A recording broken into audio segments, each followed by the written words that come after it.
Hello everybody and welcome back to another video. I apologize for the very dark background, but believe me, with the state of my room, I would say that it's preferable for you, okay? You really don't want to be seeing my room. Now, I want to make this video because a lot of people have a hard time conceiving of a logical justification for the existence of God from the CTMU and its contents. And also I want to be talking about some false understandings of the standards and criteria for evidence, which a lot of atheists have kind of a retarded affinity to out of pure dogma and feeling and a lack of justification thereof for such propositions and standards of evidence. But firstly, I want to start with the standards of evidence. The notion of falsificationism as being necessary for the characterization of something as existent or for identification of something is probably the stupidest claim and probably the stupidest idea that anybody has ever had in the entire history of humanity. Probably. It's up there.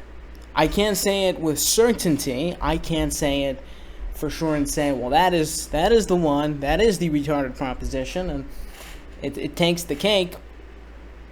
But in the world of retard cakes, that is certainly one of the biggest retard cakes there is. So, why is it retarded, you ask? Why is this supposed cake so mentally disabled?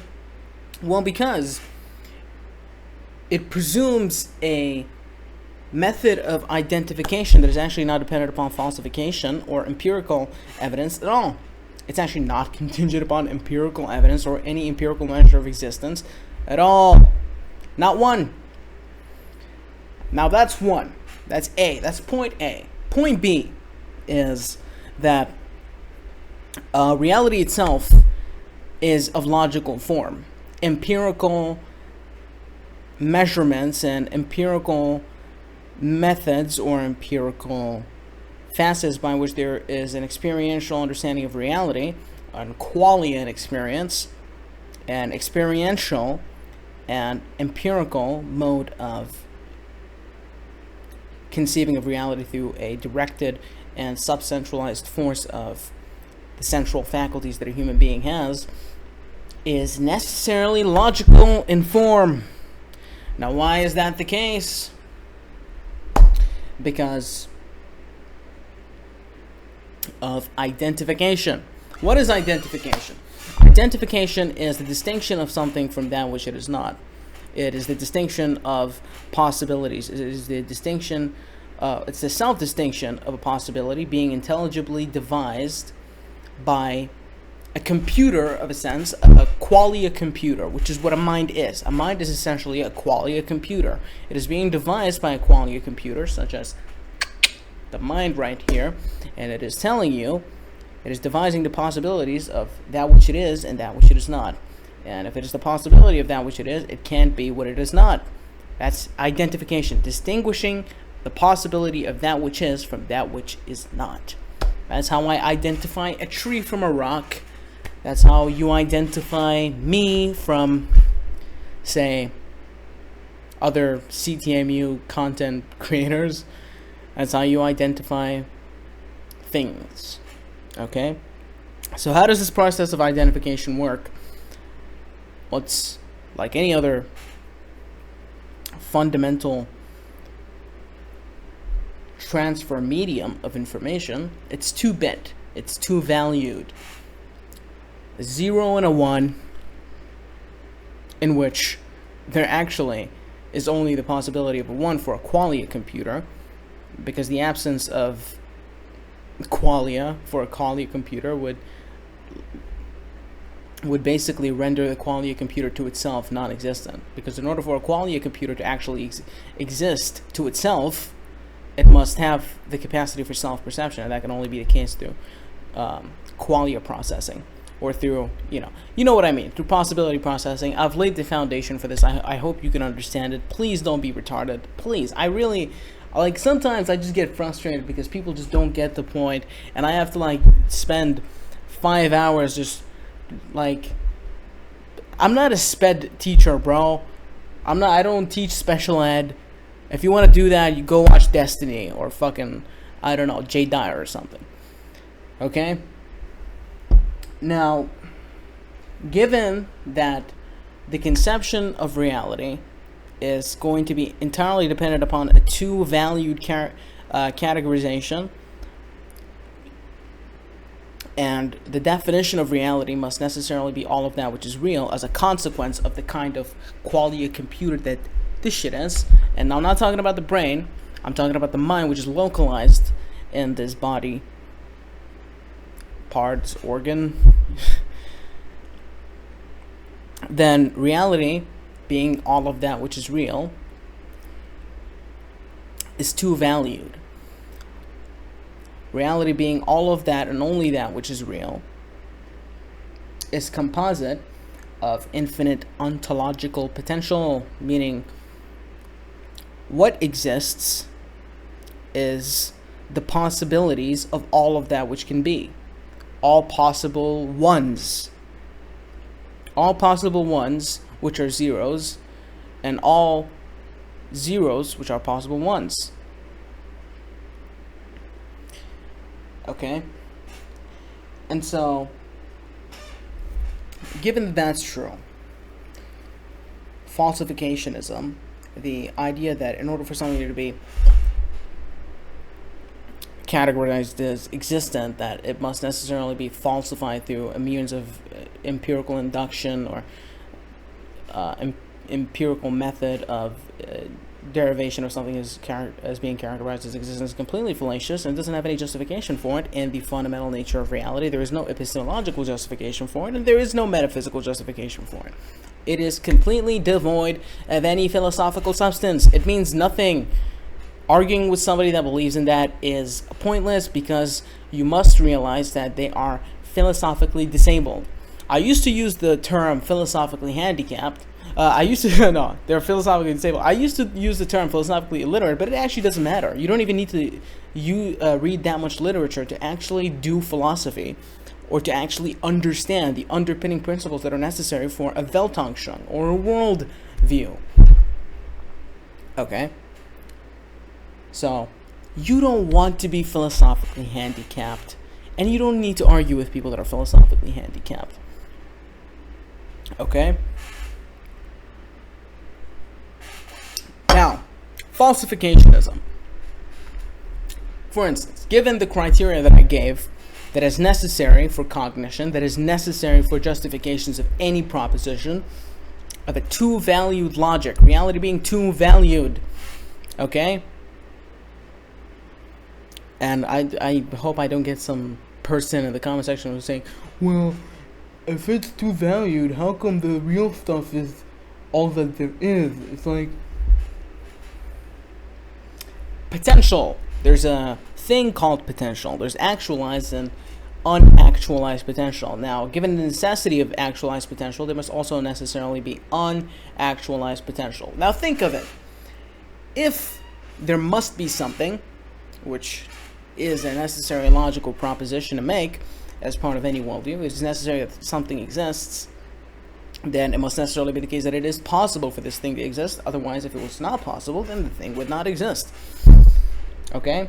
Now, in order for all possible things to be real, it must be possible for not all things that are not, all things that are not real to be possibly not real. Okay? And be possibly real. Which indicates potential of an actualized form and potential of a, drumroll, non-actualized form. So what do you have? Well, we have an understanding of identification. We have an understanding of the format of reality and how it exists and how it is interpreted to be existent through the human mind and the relation between that. And so there's three things, and they're all related under one umbrella, right? And they're all self-justified. They justify each other. They refer to each other by logical necessity, because without this self-reference, it would not be possible for logic to be intelligible. Okay, so think of this. In order for your conception of reality to be true, in order for it to be valid, the induced worldview, the induced metaphysics, must have the ability to produce itself. Okay? Now, why do I say this, and what does it mean? Why I say it is because there are some epistemologies, there are some certain metaphysics, if true, would not be able to produce the world wherein the metaphysics and the epistemology exist. Atheism, naturalism, epistemic anti-realism, epistemic agnosticism, all of these things can be categorized within that category. Now, we have demonstrated that.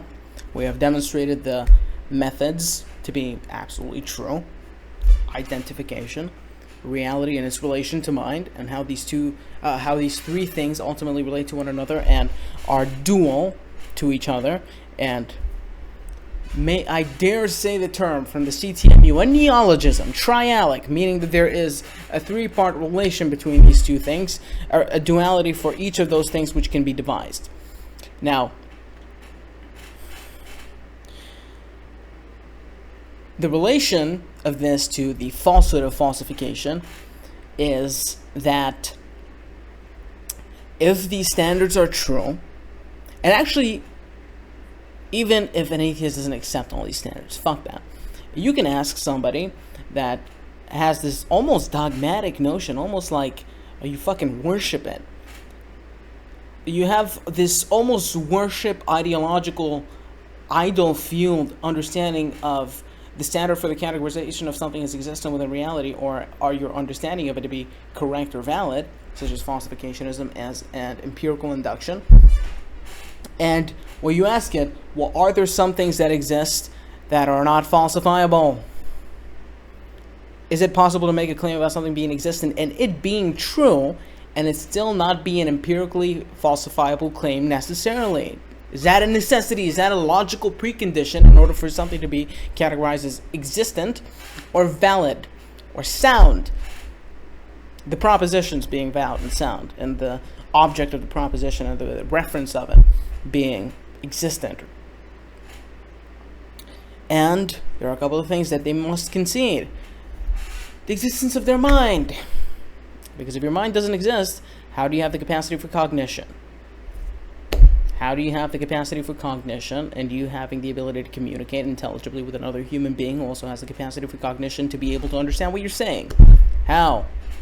There must be some level of logical sentience there, and logical communication, which entails a mind-like faculty, or actually a mind, basically.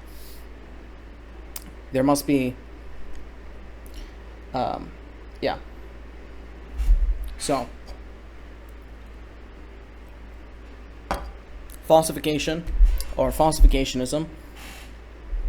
With that, and I am making this video, and I'm making this a very important point. Imagine it, just visualize it. I'm the teacher, I'm in the classroom, I'm throwing stones at you guys, and you're fucking chewing them because you're retarded. But I'm also highlighting on the board falsificationism being invalid because it's dumb. Okay? Reason for that being is because there are atheists like Matt Dillahunty, which presume certain things to be existent and true, but for certain other things that they have an ideological, let's say actually a philosophical allergy to, they devise a completely certain different understanding or standard of evidence for the categorization of that thing as being true by somebody that is a, say, theist, such as falsificationism. So I wanted to address that. Necessitates that logic is not existent, and it actually, if logic is not existent, then empirical reality itself can't be existent, because empirical reality is an extension of two-valued logic in order for it to be categorized within the qualia computer that is the mind. Okay. And another presumption is the materialism, that the reality, or the material reality, the informational aspect of reality, because these people don't believe in infocognition. Remember, that is extremely important. They don't believe in a dual aspect monism. They don't believe in a format of idealism that can be logically constructed such that it implicates information in an intelligible form. They believe in physicalism, in materialism, because this is the genius scientific. This is what the Sean Carroll and the Neil deGrasse Tyson, they believe it, so it must be true, of course. This is what makes you a smart atheist Discord Redditor. No, it makes you dumb. It makes you fucking stupid. And most of all, it makes you wrong. Okay? You can't categorize reality with the mind, without the presence of the mind. Reality's conception, insofar as it is related to the mind, is necessarily going to be constricted and confined by a duality between logic and that which is produced by the intelligibility and the processing of another form of logic through information. It's the syntax of reality, the language of reality, the information of reality in its linguistic form is being processed by a different language, and something is being communicated here. There's a new relation between two different languages being made. There's a new semantic construction, which is the information in its ontological form being connected to the language of the qualia computer, so to speak, in its own form. It creates something new. This is the Venn diagram. And that Venn diagram, boom, it creates reality. Okay? So the reason that falsificationism cannot be true, and the reason that physicalism cannot be true, and the reason that methodological naturalism is completely invalid as a means of the determination of something to be categorized as existent is because the validity of that itself is going to be predicated upon the necessity of the things that I'm saying, of the necessity of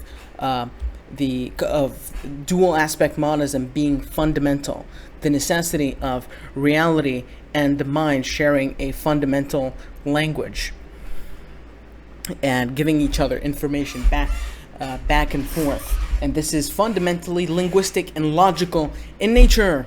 Okay? Information, the physics, the material, the material, physics. It's all logical content. It's all possibility, it's all potential, it's all different modalities that are being modulated through different acceptors of information, through different kinds of acceptors of possibilities, and depending on certain utility deficits and the evolution of reality. So there are possibilities that exist for the sake of the maximization of other possibilities, and they are either negated or affirmed by other possibilities as being that which maximizes self-identification, and this creates a self-replicating loop which creates more sophisticated information, more sophisticated things, more things that have different degrees and layers of complexity. There's a great website that talks about this. It's just cybernetics. You don't really need to understand this to get what I'm getting at. But I would recommend, I'm going to try to delete the site and the link down below. I'll also recommend that you read the CTMU and link a couple of channels that are related to it. That can probably explain this better than I am because I'm operating on no sleep and caffeine. But anyway, you can't have methodological naturalism, you can't have the scientific method as the standard for evidence and it being absolute as a necessary arbitrator of the consideration of something as being an existent identity, when the validity of itself is going to be dependent on logic and the syntax of logic. Okay? So it's derivative from logic, but logic itself can't tell you if something exists. But this thing itself, the measure that's telling you, if this doesn't tell you that something exists, then it's not true. It's itself depending on this thing that you're saying can't tell you if that thing exists. It's completely stupid.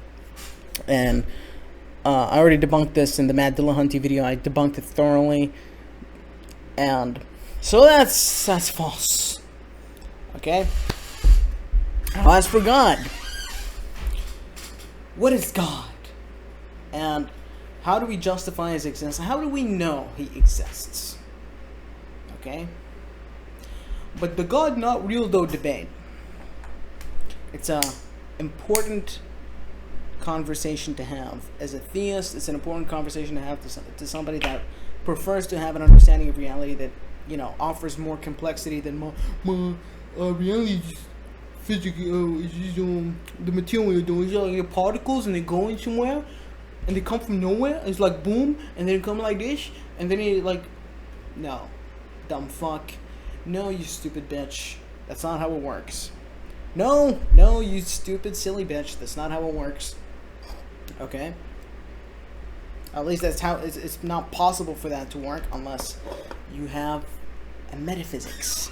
Now, that's where God comes in as a necessary predicate for contingent information. Okay?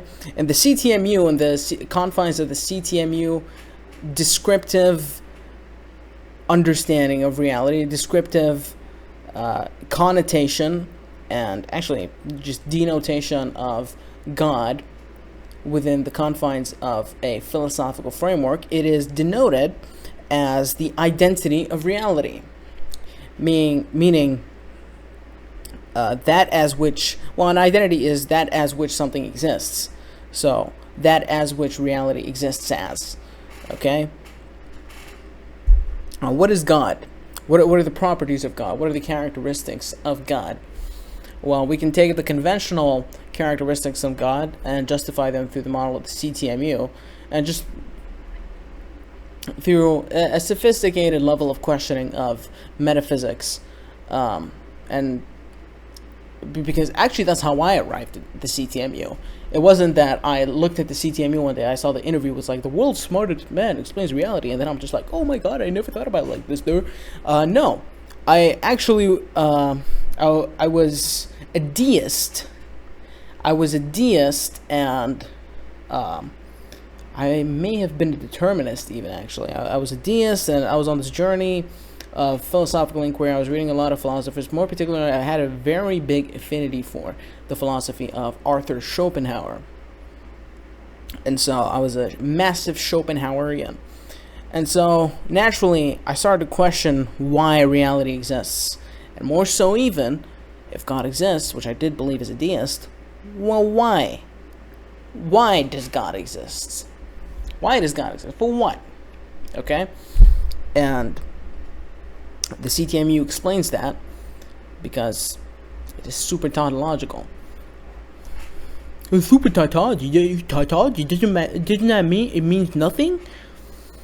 Again, this is not a special ed class. Please, if you have any criticisms or points of contention that you have with the terminology that is being used, just take like 30 minutes to read something about the thing that I say that causes you some brain malfunction, okay, that causes your brain to ache a little bit. Okay, just take your time and try to dedicate just a little bit of time to it, so that you can understand that maybe there is possibly something to this here that you don't understand because you haven't spent the requisite time to understand it, instead of it just naturally being false, which is a predication of knowledge that a lot of people have. It's fallacious, obviously, that if I don't understand something, that it must be false, or it's kind of nobody characterizes it like that, but it is often the implicit inference subconsciously. So, anyway, the existence of God. God is infinite ontological potential as a source of reality. Source of reality, infinite ontological potential, omnipotence, omniscience, and omnipotence, omniscience, omnibenevolence, omnipresence, blah blah blah. Okay? So how do we justify that God is the source of reality? And how do we justify that the source of reality must be infinite ontological potential? Now, I did a video going syllogistically and defining the propositions by going through syllogistically, premise by premise, for the initial argument for the existence of God from the notion of God being infinite ontological potential. So I defined source, I define infinite ontological potential, and I justify every single one of the premises through a syllogism of their own, through an argument of their own. So, if you would like, you could go to that video for more formal and rigorous representation of the argument. This is just going to be oral and through natural language, okay? That must suffice for the condition here. Now, what is meant by source? Just logical contingency. That without which the idealized or the conceptualized state of affairs would not be possible without. Okay. So the current state of affairs is, the current state of affairs can be characterized aptly as the collective sum of all contingent informational material which constitutes our understanding of the universe, and that must be contingent upon an infinite ontological identity of that thing being dependent on something being that of infinite ontological potential, or that being dependent on infinite on the infinite ontological potential of reality. Then it can be characterized aptly and would be valid to say, and would follow to say, that the source of that which we consider to be the universe in reality is sourced from, is dependent on, and the source of that is infinite ontological potential. So all we need to do now is demonstrate the link that without X, there couldn't be Y. And if there is Y, it must necessarily be the case that there is X. That's very simple. Reality is all of that which is real. There exists nothing external to it. If that is the case, and we categorize reality in the universal capacity as the collective sum of all the informational content and all the material that can be cognized and identified through means of identification, and that is what we categorize as all of that which is real, and reality is all of that which is real, and there can be nothing existent external to reality to constrain it, then reality must metaphysically have infinite ontological potential. Why must it have infinite ontological potential?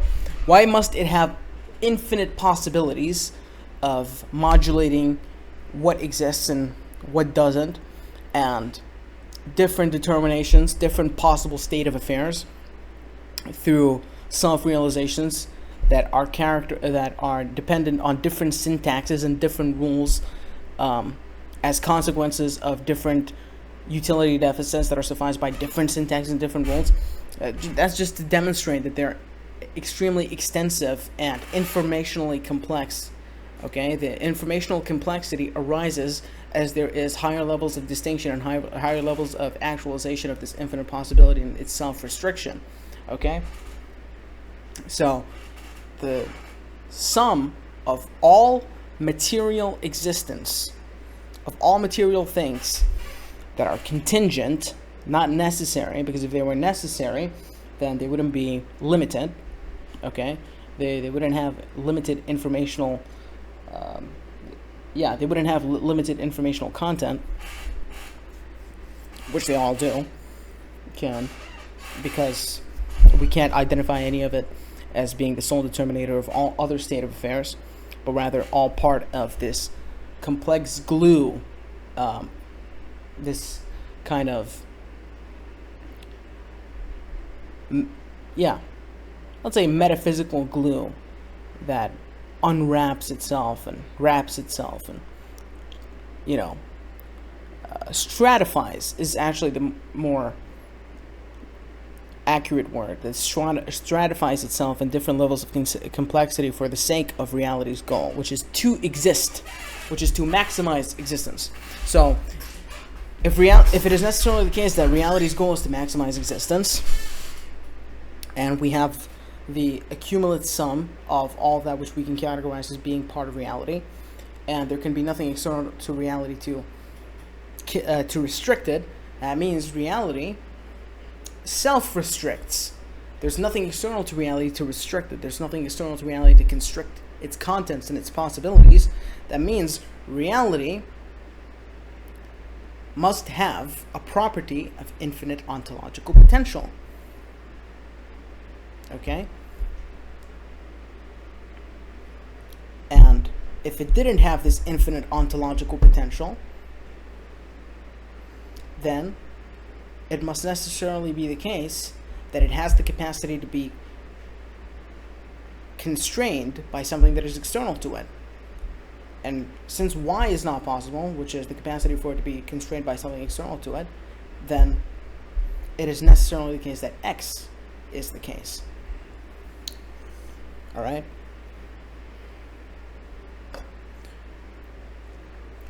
So given that that's true,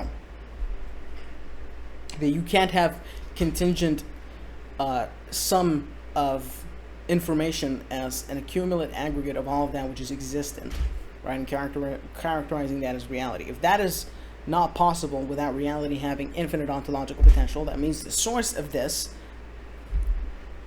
is infinite ontological potential. Okay? Now again, why do I say that if this is not true, then it must necessarily be the case that reality has the possibility to be constrained by something that is external to it? You can characterize this as a reductio ad absurdum. Okay? The impossibility of the counter, which it is. That is the form of the argument that I gave. Okay? But it's important to understand that all contingent things that are identified as contingent mean that their actualized potential, okay, means that delineated from that which they are not, okay, they have limited content. It means they can be related to limited, to limited content, to limited identities, to limited possibilities. As the possibilities as which something can exist are limited. Okay? Now, as a duality, all this limited information cannot exist with all possible unlimited information. And so if both of these things, if this duality can be encompassed within something called infinite ontological potential, which contains all of the possibilities that are actualized and all of the possibilities which are not actualized, that means that reality has the possibility to both have actualized things and infinite non-actualized things. And in order for this to be real, this must be real. Okay? Because if just this was real, finite actualized potential, then reality must be reality. It actually would not. It's not really. It's not possible for it to appear. It's not possible for it to evolve. It's not possible for states to transition from one to another. The reason for that being is that if you have just something like a universal force at the beginning of reality, a completely physical universal force, okay, it wouldn't be existent without the possibility of it not being what it is. And if there is the possibility of it being not what it is, then it's not fundamental. It is not what all things are contingent upon. Because that thing itself is going to be contingent upon something to be not itself and be itself, which would necessitate that there is again an infinite ontological potential. This is an argument I've given a justification for it, and we'll claim it again. We'll restate it. We'll say if the conception of reality is all the accumulate sum of information and content that is characterized as being reality, and reality is all of that which is real, and there cannot logically, intelligibly exist anything external to all of that which is real, then all this information, the accumulate sum of all information and content, which would be characterized as identifiable reality, must be contingent on infinite ontological potential in order for it to have the ability to be real. Okay? And this infinite ontological potential must be an attribute and property of reality in order for it to be not constrained by something that is external within it. And given the fact that reality can't be constrained from something that is not within it, then it must entail that reality has the property of infinite ontological potential. And if reality has an infinite characteristic of infinite, or an identity of infinite ontological potential, then it must necessarily be the case that all of these things are contingent upon infinite ontological potential. Why? Okay, again, why? This is kind of fun to go through because it's like a review in my mind, and it kind of stabilizes the ideas in my head. Okay, because information is contingent. Okay, in order for it to be contingent, there must be a necessity. Okay, for it to be intelligible, for it to exist. In order for actualized things to exist, they must have the possibility to exist. And in order for them to have the possibility to exist, it must necessarily be the case that they also have the possibility for them to not exist as they are, or as they are actualized, which means that there is actualized potential and unactualized potential, meaning that the aggregate sum of all actualized potential and all non-actualized potential entails all potential that there can possibly be. Given that both these things are self-dual, right? One cannot exist without the other. And it depends on infinite ontological potential, both these things being true. That means actualized potential depends on infinite ontological potential, and non-actualized potential depends on infinite ontological potential, meaning reality is dependent on infinite ontological potential, and infinite ontological potential is the source of reality. And what does that mean? If we define God as infinite ontological potential, which he is a mind as well, obviously, and we can get into arguments about that, which I will. But I'm kind of sleepy, so yeah. Then it must necessarily be the case that if this exists and it is necessary that this exists, then that exists, which means that it must be necessary that God exists. So that's an argument. Now, how do we know that infinite ontological potential is God, the attributes of God, etc., blah blah blah? Firstly, this is actually the, etymologically speaking, this is actually the standard theistic, at least in a philosophical context, the standard definition, the standard criteria for just the creator of the universe, the source of reality. That's what God is. All right, ultimate reality, source of reality. Two things are analogous, and that's what God is characterized as. Etymologically speaking, historically speaking, that's what it has been, the base definition of the word.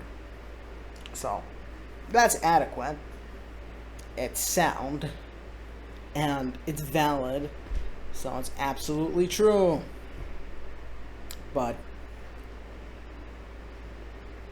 we can go into the omnipresence and omniscience and omnibenevolence and omnipresence. Now let's start with omniscience. knowledge. God is all-knowing. Infinite ontological potential is all-knowing. What does it mean to know? It means to be aware. That's what knowledge is. Knowledge isn't just the ill-defined constraint of justified true belief. Okay, God means it means it's aware. Omniscience means awareness of all of that which there is the possibility of knowing, all of that which there is to know. That's what omniscience would entail.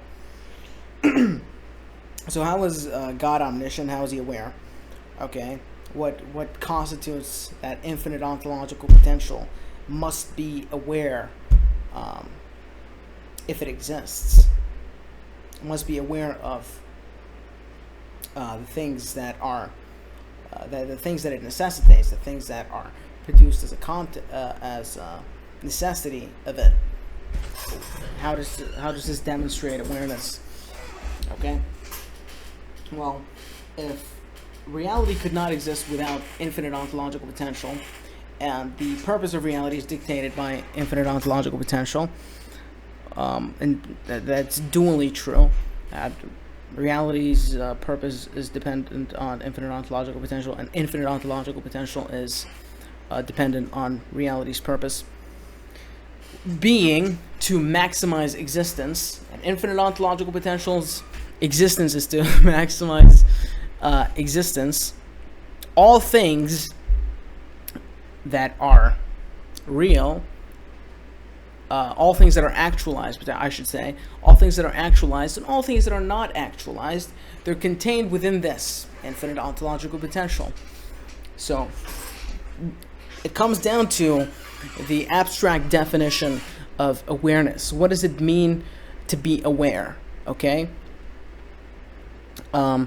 Purely, I'd say it to be aware is to have the maximal ability of identification that a system can be capable of. The maximal ability of identification that a system can be capable of, and all of the things that it can be possibly aware of, dictates the domain of its awareness. Okay, and what it means for that thing to be aware. So, the maximal capacity for identification or distinction of things that system is capable of. So, the maximal distinction of things that a system can be capable of, well, we can categorize infinite ontological potential as a system. That would be true, right? But how would the idea of identification occur, metaphysically speaking? How would that be? Because it is quite anthropomorphized, right? So how are we able to characterize that intelligibly? So the distinction would be inherent to the existence of infinite ontological potential. Infinite ontological potential must exist. In order for infinite ontological potential to have the ability to exist, then all potential existence, actualized or non-actualized, must be distinguished from each other. Okay? There must be a division between actualized potential and non-actualized potential in order for infinite ontological potential to exist. And this creates a distinction. This means that God has, or infinite ontological potential, God has the ability to identify all things that are possibly identifiable, because they wouldn't have the ability to be identifiable or exist if he didn't have the ability to identify them. So that is how God is all-knowing. Okay? Meaning, he knows all of that there is to be known. Okay? All of that there exists for him to be aware of. Okay? Now, keep in mind, the reason for this being is that all of these things are a part of God. They occur within him. They are self-limitations and self-restriction of the infinite ontological potential. Actualized ontological potential is part of infinite ontological potential. It is a self-restriction. It is a self-restricted form. That's how you get material reality. That's how you get the physical universe. Okay? It is a self-restriction of this. All right? And so, yeah. And so, in this self-restriction, it's basically saying, well, how does God know himself? Well, if God didn't know himself, he wouldn't exist. It is necessary for God to exist, then it must necessarily be the case that God knows himself. So that is the justification for the proposition that God is omniscient. Now, what others did we have? We had omnipotent, omnibenevolent, and omnipresent. So, omnipotent is fairly simple. It's going to be characterized in roughly a similar synonymic manner. And so power, how do you define power? Power, having the capacity to do something, that would be power. Having the capacity to do something that might have the ability, having the capacity to do something that might have a necessity for it to be done. I would give that definition of power. I think a lot of people would agree. You can have quarreling about it. You can have semantic disagreements on that characterization. But I think that whatever definition of power you have, would probably be satisfied by God. Okay, so capacity and possible necessities are necessarily defined upon infinite ontological potential, by infinite ontological potential. So that is the arbiter of possibility, that is the arbiter of possible necessity, that is the arbiter of capacity, of ability, and therefore it must be the arbiter of maximal power. So God must have maximal power to do whatever, because maximal power is not intelligible without him having the ability to have maximal power over everything. Okay? So, now, having maximal power and using it are two different things. Separate arguments that can be made against atheistic rebuttals to the notion that God is omnipotent as a criticism of his existence. So, omniscience and omnipotence have been verified and justified. Now we have something else. What do we have? Omnibenevolence. Of course, God being all-loving. All good? Is that all-loving, all good? I just want to make...